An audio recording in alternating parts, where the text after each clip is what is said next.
민주당 이재명 대표와 문재인 전 대통령이 만났습니다. 통합과 포용을 강조하면서 한 목소리를 냈는데 그런데 어째 이 말이 비단 어제만 있었던 건 아닌 것 같습니다. 무슨 말인지 직접 들려드리도록 하겠습니다.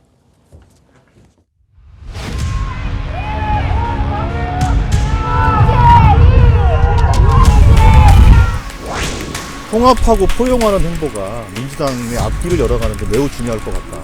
그거에 대해 이재명 대표도 크게 공감을 하고 있고. 어서오세요. 네. 아유. 감사합니다. 아유, 보자. 네. 이거 소질 작업하고 십자가 됐습니다. 네. 진짜 이 뒤돌아섰으면 큰일 났다는 거예요. 무엇보다 중요한 것은 함께 힘을 모으는 것이라고 다시 한번 강조하셨고요. 단결을 해야 된다. 보신 것처럼 공개적으로는 통합, 포용 이런 단어들을 강조했습니다. 참석자들의 전언에 따르면 비공개 자리에서는 기류가 조금 달랐던 것 같습니다. 화면 보시죠. 문재인 전 대통령이 이렇게 얘기를 하죠. 당내 비판적인 사람을 포용해야 한다.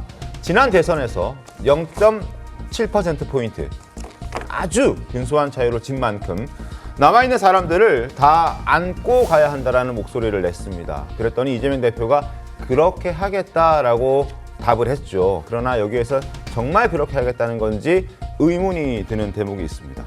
그리고 그랬더니 문재인 전 대통령이 TK에는 김부겸도 있고 PK에는 김경수도 있다. 특정인들을 거론했습니다. 김부겸과 김경수 이 두 사람도 포용해야 한다. 그리고 그렇게 포용하고 통합해야 혹시 모를 조기 대선에서 이길 수 있다라는 목소리를 냈습니다. 자, 1년 만에 이렇게 또 포용을 얘기하는 그런 모습을 저희가 확인할 수 있었는데 그동안 사실 포용과 통합이 안 됐다라고 문 전 대통령은 생각한 것 같습니다. 그래서 저런 목소리를 낸 것으로 보이고 지금처럼 이재명 대표가 여유 있다는 이유로 일극 체제를 계속 유지해 간다면 나중에 어떤 결과가 나올지 모른다라는 그런 엄포성 메시지도 아마 답듯이 담겨 있지 않을까라는 생각이 드는데요. 김광선 변호사께서는 어제 목소리 보시면서 어떤 생각 좀 드셨습니까? 이제 문 대통령 스타일이요. 네. 직설적 화법을 쓰지 않습니다. 간접 화법을 써요. 그래서 알아들으려고 하면 참 힘들어요. 그 해석하기가 굉장히 힘든다는 측면이 좀 있습니다. 지금 이재명 대표가 문재인 전 대통령을 만난 게 한두 번이 아니잖아요. 그렇죠. 항상 어려울 때, 네. 필요할 때만 갑니다. 그런데 가서 어떻게 보면 자기에게 필요한 것만 싹 취하고 그다음부터는 문재인 대통령을 따랐던 추정세력이랄지 이런 사람들에서는 뭐 아주 단칼이에요.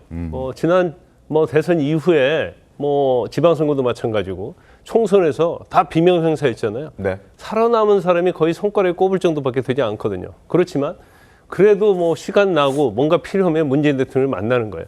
문재인 전 대통령 입장에서 보면 굉장히 못마땅할 겁니다.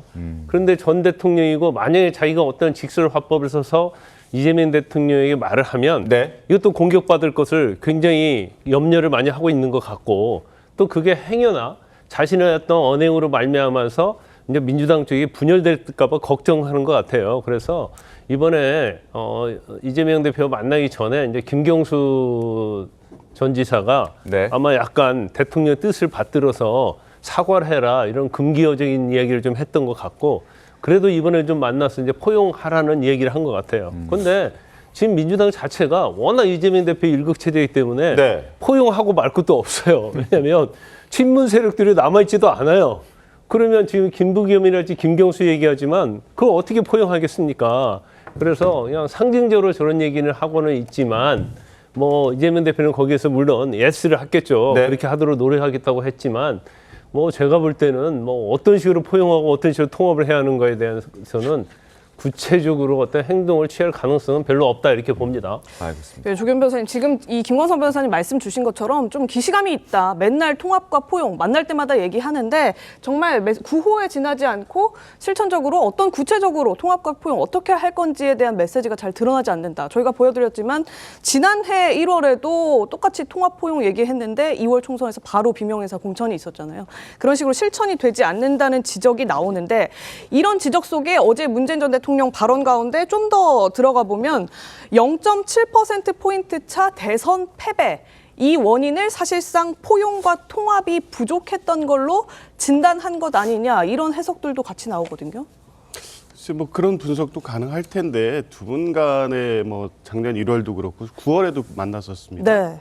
그리고 지금 한 4달 만에 만남인데 오가는 대화의 의미를 너무 확대해서 해석하는 부분도 분명히 있습니다. 두 분은 뭐 전직 대통령으로서 민주당에 대한 조언을 계속 해 오셨고 이재명 대표는 전반적으로 수용하죠. 이제 그게 작년 총선 때 그런 조언이 반영됐느냐에 대한 문제제기는 있을 수는 있지만 전체적으로는 뭐 당과 또 국정 전반을 걱정하는 대통령의 말씀을 잘 듣고 있다 이렇게 보면 될 것 같고 작년 9월 같은 경우에도 보면 당시에 문재인 전 대통령 일가에 대한 검찰 수사가 집중돼 있을 때입니다. 그때는 또 같이 힘을 모아서 극복해야 된다, 정치 탄압이다라는 입장을 내놨고요.